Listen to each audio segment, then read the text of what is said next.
ازيكم يا حلوين يا طعمين وفي بيت هادي مقلبزين. هنعمل سينابون رولز بطريقة سهلة. جبت نص كوباية من اللبن الدافي، عليها ربع كوباية من السكر، عليها باكت من الخميرة الفورية، وبدأت كده ان انا اقلبهم مع بعض.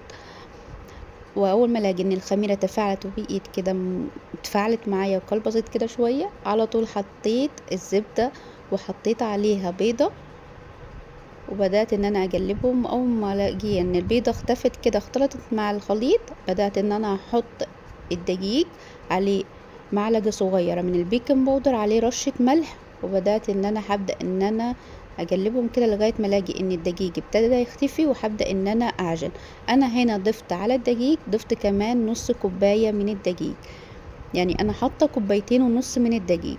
والمكونات بالظبط هتلاقوني كاتباها لكم في اول كومنت مثبت. وهسيبها بعد كده معجنها، هسيبها تتخمر حوالي ساعة الا ربع او نص ساعة، حسب ما تلاقي العجينة ضعفت معاكي. بعد كده ببدأ ان انا افردها بالنشابة، وبفردها ما بخليهاش رفيع وما بخليهاش في نفس الوقت سميكة، يعني بخليها متوسطة.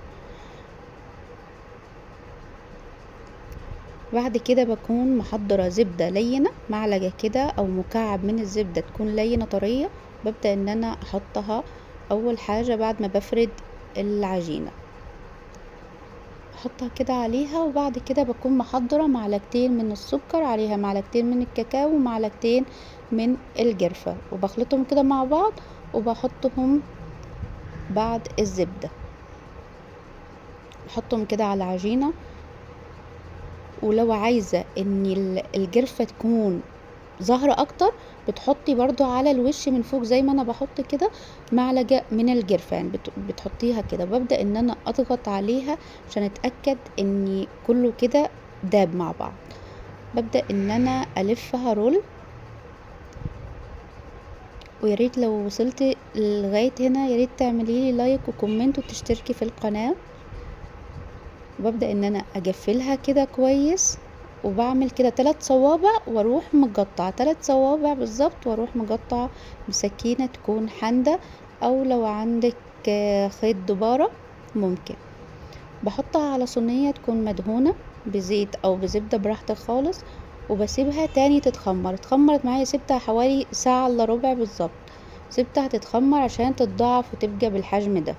بكون مسخنة الفرن من قبلها ب10 دقايق وبدخلها الفرن. هنا عشان اعمل الخليط او الصوص الابيض بحط الجبنة، عليها الحليب المكثف المحلى. لو عايزين طريقة الحليب المكثف المحلى اكتبولي في الكومنتات، هتلاقيني منزلها لكم على طول. بحط بقى التزيين اللي انتي عاوزاه. طبعا هنا الصوص كان خفيف لاني كان لسه عاملاه، ملحقتش ان انا احطه في التلاجة، فكان الصوص الجبنة خفيف. لكن لو عايزاه يتقل بتسيبيه من قبلها، بتحطيه في التلاجة حوالي ساعة تلاقيه تقل معاك. جربيه وقوليلي رأيك فيه ايه.